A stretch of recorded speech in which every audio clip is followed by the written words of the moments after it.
Lors de mon voyage au Japon, je publie beaucoup de vidéos sur ma page Facebook Jérémy Meet Japan. Et ben pour ceux qui ne la suivent pas encore, et c'est pas très bien, vous pouvez toujours voir un petit résumé des vidéos dans cette vidéo.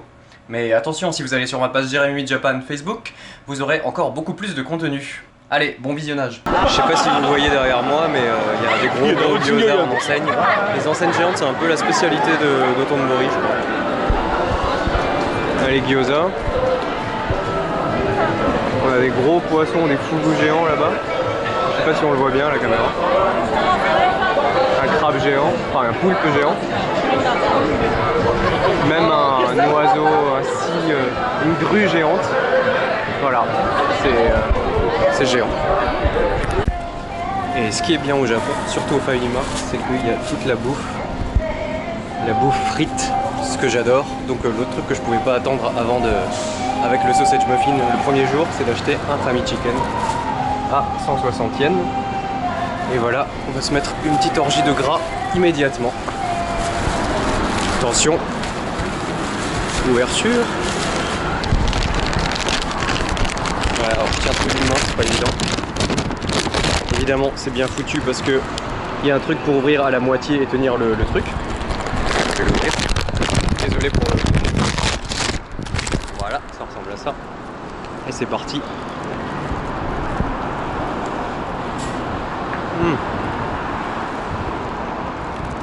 Une poulet bien grosse. Comme on l'aime. Ouais, on est toujours à Osaka.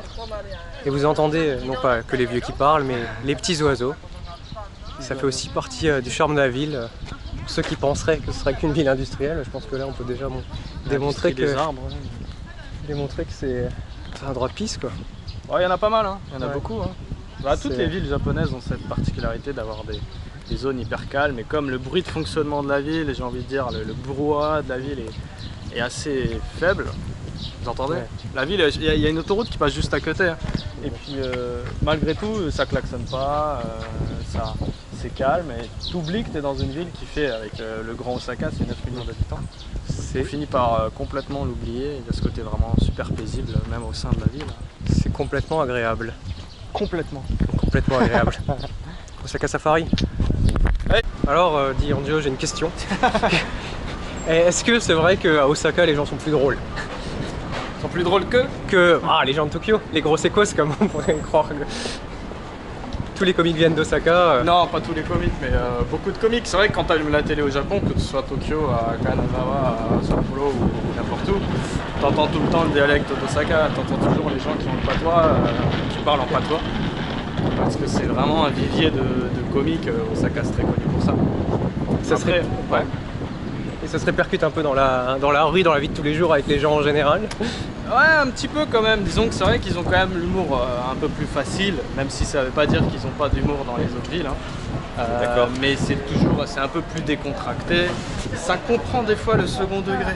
Ah, tu peux y aller, on va faire le second degré à Tokyo. Ah non, moi j'ai jamais réussi. Hein. Tu arrives quand même de temps en temps ici et tout, et ils sont quand même moins... c'est une ville qui est moins dans des carcans, dans des patterns, tu sais, prédéfinis, ce qui fait qu'ils sont plus à l'aise face à des choses moins prévues, imprévisibles. Et donc ils vont avoir un peu plus de répartie et vont être capables de rigoler un peu plus facilement, ou de faire des blagues, ou à pas se prendre au sérieux. Alors que c'est plus difficile à Tokyo, par exemple. Voilà. Mais ça veut pas dire que ça n'existe pas. De toute façon, à Tokyo, si un mec te dit une connerie, c'est qu'il vient d'Osaka. Donc si vous voulez français, vous avez envie de faire un peu de second degré, sauf qu'il y a assez difficile à faire. Non mais toute proportion gardée. Non mais là je prends sur moi pour le dire que c'est pas le truc qui est le mieux passé en général. Ouais. Voilà, faites un tour à Osaka pour voir. Osaka Safari, c'est le meilleur moyen de découvrir Osaka.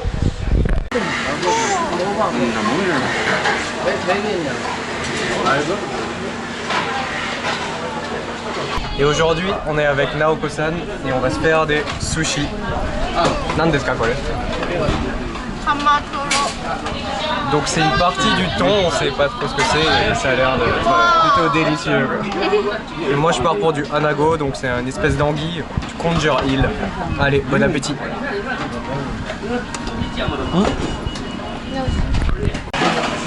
Et encore de la fatty part du thon. Steak de thon. Ça a l'air bon. Ici, les quantités qu'on peut trouver dans les sushis. Voilà, grosse montagne de thon.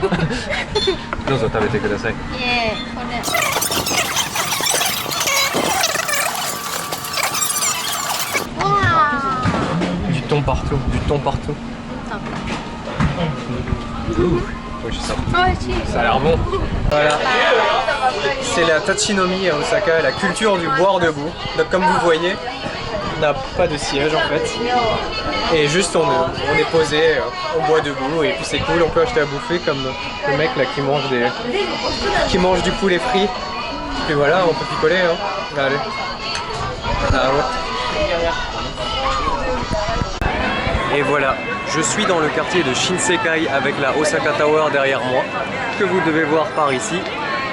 C'est un quartier qui est complètement fou, c'est un peu le Dotonbori, donc l'allée principale près du canal, mais version un peu pour les vieux et avec au moins autant de couleurs.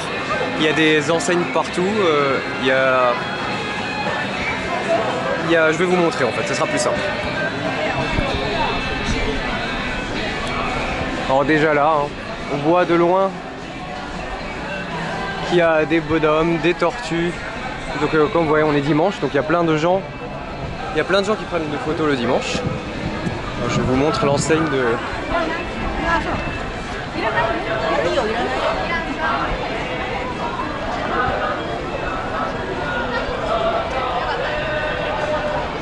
Voilà, alors je pense que niveau couleur on est bien là déjà. Donc là tous les gens prennent des photos avec Billy Ken, je sais pas, faudrait demander exactement ce qu'il représente, mais on le trouve partout à Osaka et si on lui chatouille les pieds c'est censé lui porter bonheur. Enfin nous porter bonheur. Là pareil, j'avance un petit peu. Un coiffeur à 700 yens aussi, ça se refuse pas. Avec une enseigne kitsch comme forcément qui va avec elle.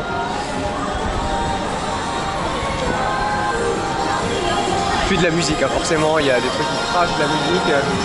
Alors c'est un quartier où il y a pas mal de vieux qui vivent, mais là un dimanche ensoleillé et touristique, eh ben, c'est plus que vivant. En tout cas si vous allez à Osaka, c'est vraiment un endroit à voir. Bon, comme il fait 50 degrés au soleil, je vais arrêter là. Et je viens de rentrer dans un Tachinomi, mais pas pour boire, juste pour manger des kushikatsu, une des spécialités d'Osaka, donc de la friture. Donc là j'ai du bœuf et du porc, une brochette chacun. On va goûter ça tout de suite.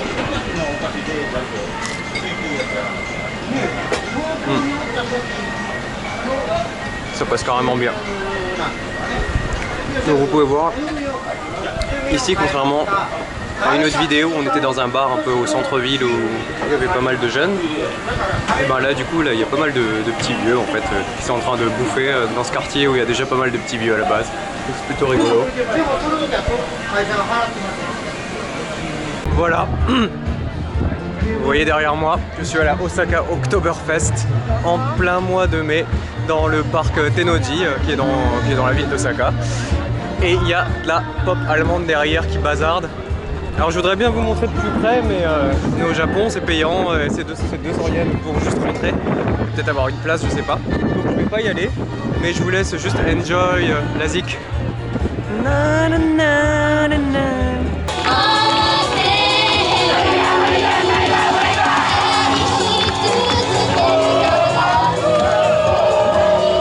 Bon, elles ont 12 ans les chanteuses, hein. Attends, les mecs ils ont des chorégraphies et tout, c'est un truc de fou.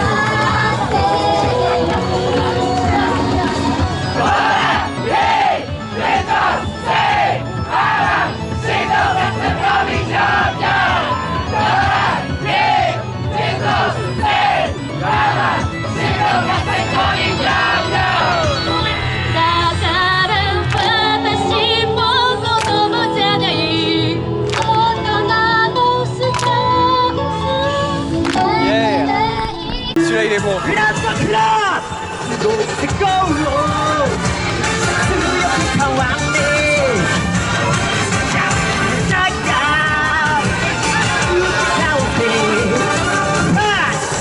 Et il chante bien en plus.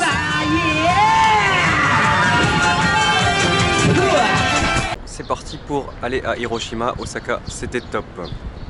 Alors du coup, comme je voulais être à l'heure pour le bus et que je savais pas exactement où c'était, j'ai raté le McDo qui est à 10 minutes du terminal, donc du coup j'avais pas envie de retourner avec ma grosse valise. Voilà, et le nom de ma mère encore sur la valise, très bien. Donc du coup j'ai fait un petit déjeuner un peu plus dans le luxe, enfin j'ai acheté plus de trucs. Passons au Combini au Family Mart.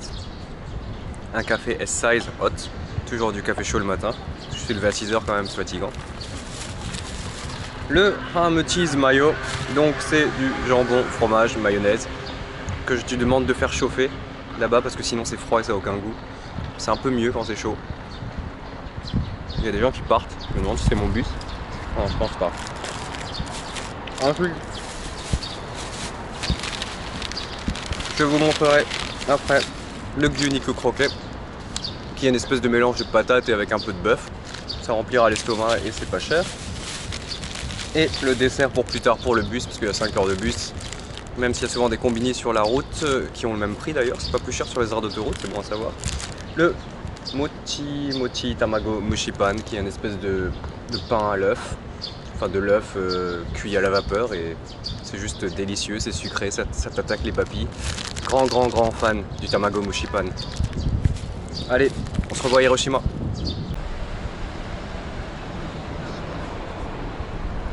Et voilà, devant le panneau Hiroshima, parce que je suis sur la route, enfin je suis sur la route avec le bus de jour là, qui met 5 heures pour aller de Osaka à Hiroshima. Donc je vais vous présenter un peu à quoi ressemble une aire d'autoroute japonaise, parce qu'on ne voit pas si souvent que ça finalement. Alors ça ressemble à une aire d'autoroute française, mais avec ses quelques petites spécificités. Là, je sais pas, il y a de la décoration, parce que c'est lié un peu au tourisme, c'est normal. Donc on a derrière moi la zone fumeur habituelle, parce qu'on ne fume pas n'importe où, on ne jette pas ses clopes n'importe où, on est au Japon. Ensuite, on s'approche un peu de là où il y a le bâtiment. Alors donc là, on a les 15 000 poubelles de tri. C'est un petit peu comme en Allemagne. Ou comme partout, on fait pas mal de recyclage. C'est par les canettes, les bouteilles, enfin bref, c'est comme partout, sauf qu'il y en a beaucoup. Alors là, on a les chiottes. Alors, ça va faire bizarre de filmer les chiottes, donc je vais baisser un peu la caméra. Mais c'est toujours assez classe en fait.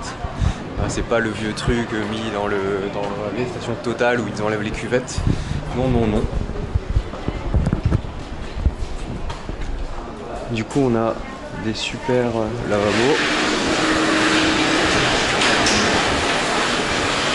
Avec plein de chiottes western style, parfois il y a du Japanese style aussi.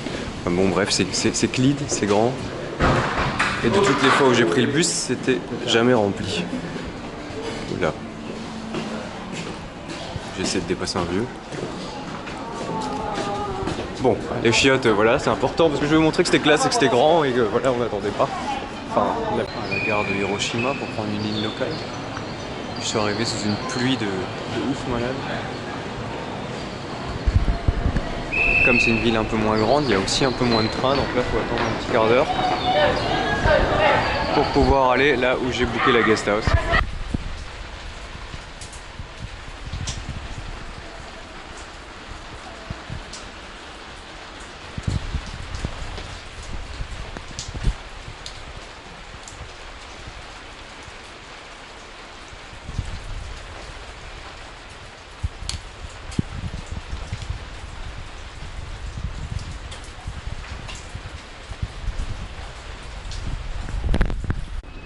Donc voilà, alors finalement j'ai décidé d'aller chercher quelque chose à bouffer, sachant que j'avais déjà tourné un quart d'heure sur la pluie battante pour trouver cet hostel, qui était l'hostel le plus caché du monde. Et donc comme j'ai eu une heure d'attente, comme vous l'avez vu, je vais me bouffer un truc parce que j'en peux plus. Donc là je suis pas à Hiroshima Centre, je suis à la gare de Nishi, Hiroshima. Donc il y avait cet hostel qui était là, donc c'est pour ça que je suis là, et ça a l'air pratique en termes de train, ce qui est vrai. Par contre c'était moins pratique que pour trouver l'entrée quoi. Voilà, j'ai pris un bain quoi. Un bon bain.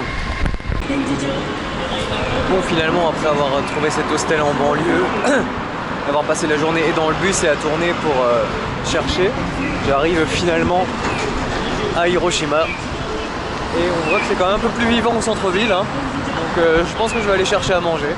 Pendant que Djokovic joue derrière, j'ai trouvé un resto où il y avait plein de gens, donc je me suis dit que ça doit être bon. Une spécialité d'okonomiyaki d'Hiroshima, c'est-à-dire avec des nouilles dedans, donc ici ça va être des udon. Après le menu, c'est plutôt le soba, la spécialité d'ici, mais bon, j'ai pris des udon, ça sera bien aussi.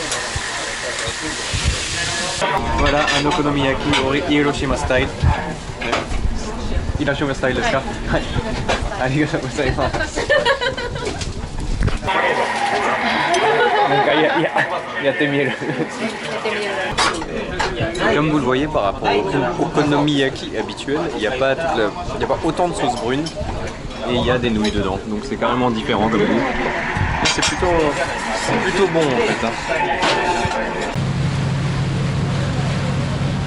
Et aujourd'hui, Jérémy Meet Japan a un chapeau de merde, mais surtout on est à Miyajima, l'endroit où il y a le fameux torii, la porte du sanctuaire qui est sur l'eau, qui flotte, donc on va aller découvrir ça.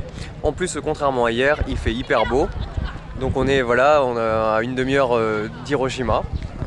On profite du beau temps, il y a pas mal de monde, et je pense que ça va être une belle journée. Ouais, il y a du monde, mais c'est pas trop oppressant, et puis la promenade est assez magnifique. Je crois que je vais rester là toute la journée en fait.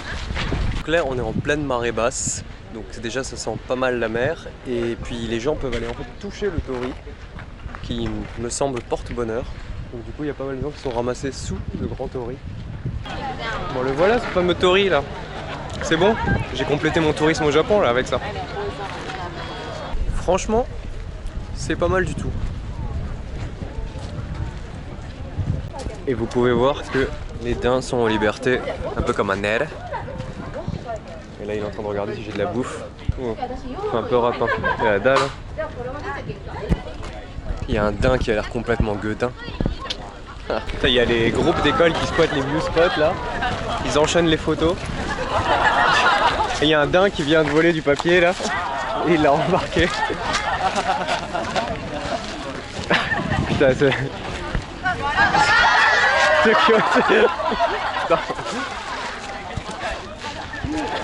c'est... C'est des voleurs ces agneaux. Attention, grand moment Japon. Voilà, là ça envoie un pont rouge de la nature. Des personnes en uniforme, même si je suis pas sûr que c'est vraiment... Ça a l'air plus d'être un uniforme de travail qu'un uniforme traditionnel.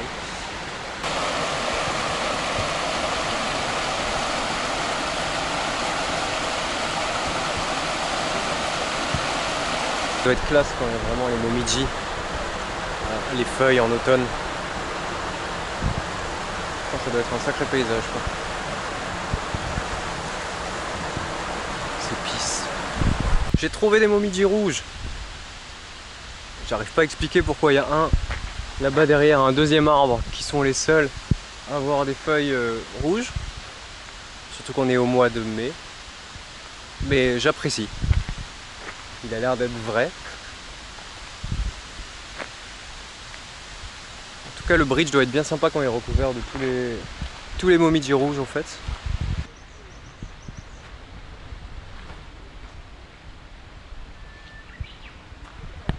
C'est un peu contemplatif aujourd'hui, mais l'endroit est vraiment cool, donc il vaut mieux que je me taise et que vous appréciez. Je retournerai sans doute et vous le verrez dans une vidéo plus tard, mais donc là on va peut-être jeter un œil au Peace Memorial Park d'Hiroshima avec le sunset, voir ce que ça donne. Et là donc je suis descendu à l'arrêt de tram, parce que oui il y a le tram comme à Strasbourg. Genbaku Domai, donc Atomic Bomb Dome, c'est marqué hein. On va peut-être jeter un œil à ça et je pense qu'on y reviendra demain aussi pour peut-être visiter un peu plus longtemps, voire peut-être voir le musée. Oula, des vélos. Oh, ils roulent moins comme des fous qu'à Osaka. Voilà donc le Atomic Bomb Dome. Donc on a une petite explication qui explique que la bombe atomique a explosé en l'air à 600 mètres à peu près au-dessus de ce bâtiment.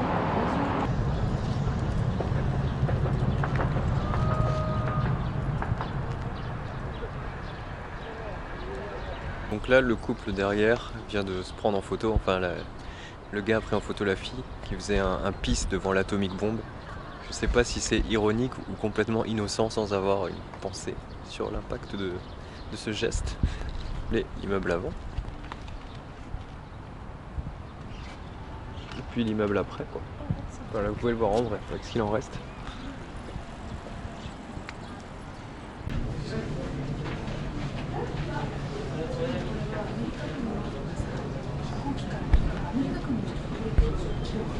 m'attendais pas à un truc aussi glauque.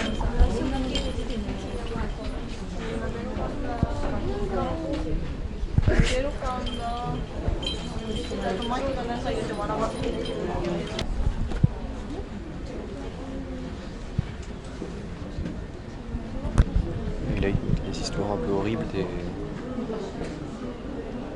d'enfants qui sont morts et qui ont perdu ces objets-là à cause de la bombe. Je vais pas vous faire le musée en entier. Si un jour vous venez à Hiroshima, vous le verrez par vous-même. C'est un peu glauque, quoi. Alors je viens de sortir du Hiroshima Peace Memorial Museum.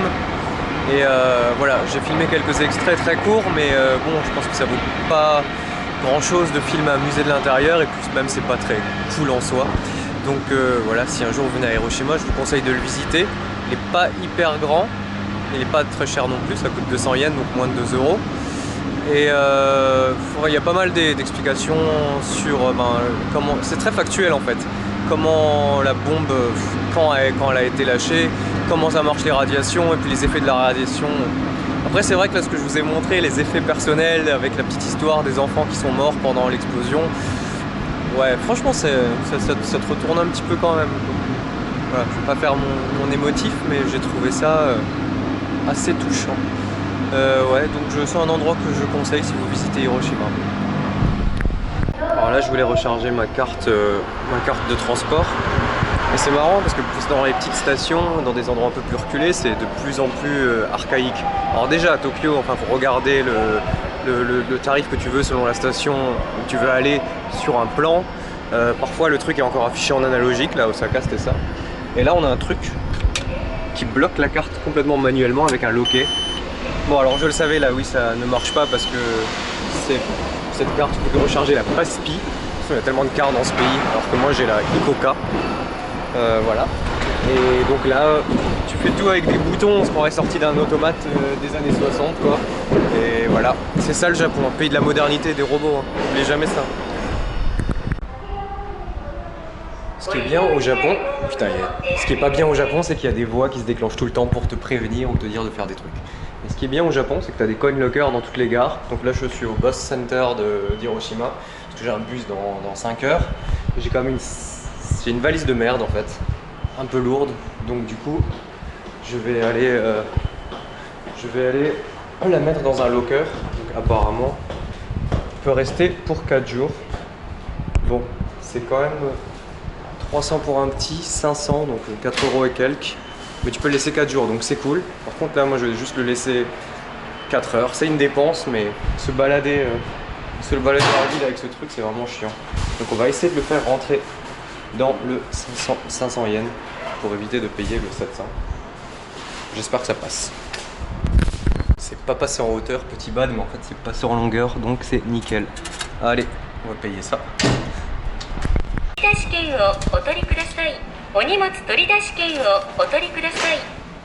Voilà, tant que tu récupères pas le reçu, elle n'arrête pas de parler. Et elle vient de me remercier. Donc arigato gozaimasu, hein, et puis au moins j'ai les mains libres pendant un petit moment. Bon, je suis obligé de faire cette vidéo sur les chiottes japonaises, vu que je pense que ça intéresse pas mal de gens. Alors je vais donc faire aussi ma version. Alors là, ce que je vais vous présenter, c'est des toilettes moyennes en fait. C'est-à-dire que on va avoir le jet d'eau, mais il n'y a pas les options pour faire le bruit de chasse d'eau pour faire semblant pendant que tu fais des crottes. Et il n'y a pas le réglage de l'inclinaison. Alors ici, ce qu'on a, on a juste le spray et la pression de l'eau. Parfois, on a ce qu'ils appellent le bidet, donc c'est un jet, un jet qui va vers l'avant en fait, c'est un peu plus donc pour les filles. On a quand même un Powerful Deodorizer et l'important, le warm seat, parce que ça c'est vraiment limite, c'est plus important que le jet, c'est de pouvoir s'asseoir sur un truc qui n'est pas complètement froid en hiver. Ce qui est cool, c'est qu'au lieu de mettre 12 tranches de PQ, tu peux passer un coup avec du sanitizer. Ce que je vais essayer de faire, mais comme je tiens qu'à une main, c'est une découpe un peu dégueulasse. Attendez. Bon allez, j'en remets un peu là-dessus. Voilà. Comme ça, c'est un petit peu plus propre quoi. Après, on peut toujours rajouter des couches de PQ si vous êtes sensible. Ah putain, j'ai même pas... C'est quoi? C'est du toilet seat? Non, ça c'est juste... Mais si, c'est un toilet seat cover, ça. Bah, en plus, s'il y a le sanitizer et le toilet seat cover, je veux dire, en termes de clean, en termes de propreté, on est bien là. Voilà, on peut pas fumer, on a du PQ, c'était rarement un cours de PQ, j'ai quasiment jamais vu ça. Donc là, on est dans le bas d'un department store, un espèce de galerie Lafayette, où mais en bas, il y a un peu des trucs à bouffer, c'est toujours le cas. La chasse d'eau, où on ne touche pas de bouton. C'est vachement varié parce que parfois il faut toucher un bouton, parfois il faut toucher une manuelle, parfois tu sais jamais où est la chasse d'eau, parfois c'est assez caché. Et donc voilà, si vous avez un enfant, si vous êtes petit, très petit, vous pouvez utiliser le siège bébé. Ça c'est pas si courant que ça, mais ici on est dans un endroit pas mal. Donc voilà, je vais pas vous faire une démonstration en live, mais...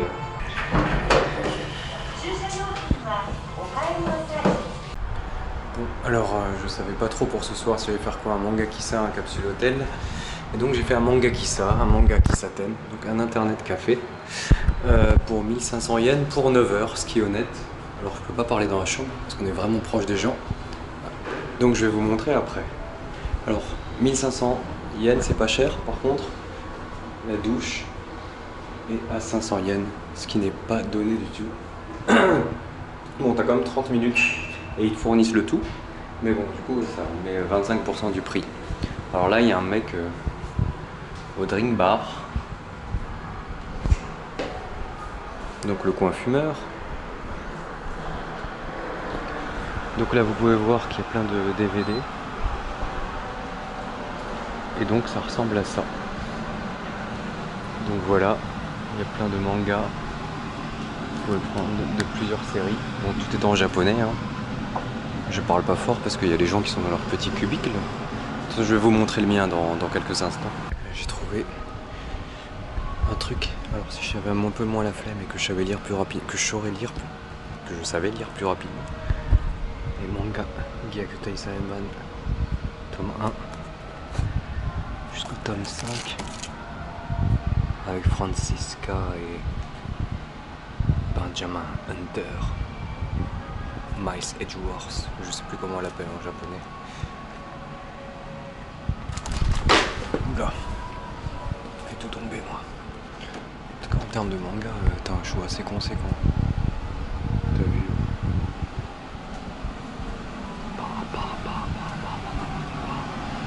Donc là il y a le fameux drink bar, on a les boissons à volonté pour ce prix.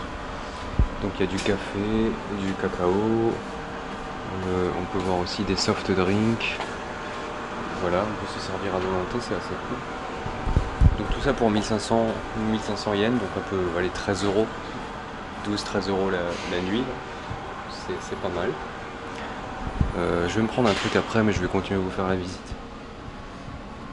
J'hésite à prendre une douche à 500 yens quand même là, parce que je me sens un peu crade après ce bus. Et donc là, je vais redescendre dans mon cubicle, qui est juste à l'étage en dessous. Donc là vous voyez qu'il y a encore plein de mangas. Donc là je vais arrêter de parler. Voilà mes voisins.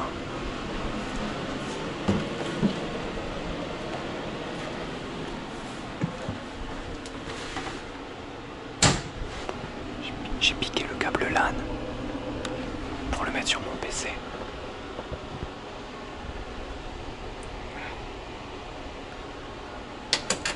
J'ai pu mettre ma valise ici. Donc là il y a mon voisin. Putain, je charge mes trucs. Et je peux m'allonger. De la place pour dormir. Donc c'est cool. Bon, il y a un bruit de la clim là, c'est insupportable. On va faire avec. Bon allez, je vais prendre un truc à boire. Toutes les gars. Si vous voulez plus de vidéos, retrouvez-moi sur la page Facebook Jérémy Meet Japan.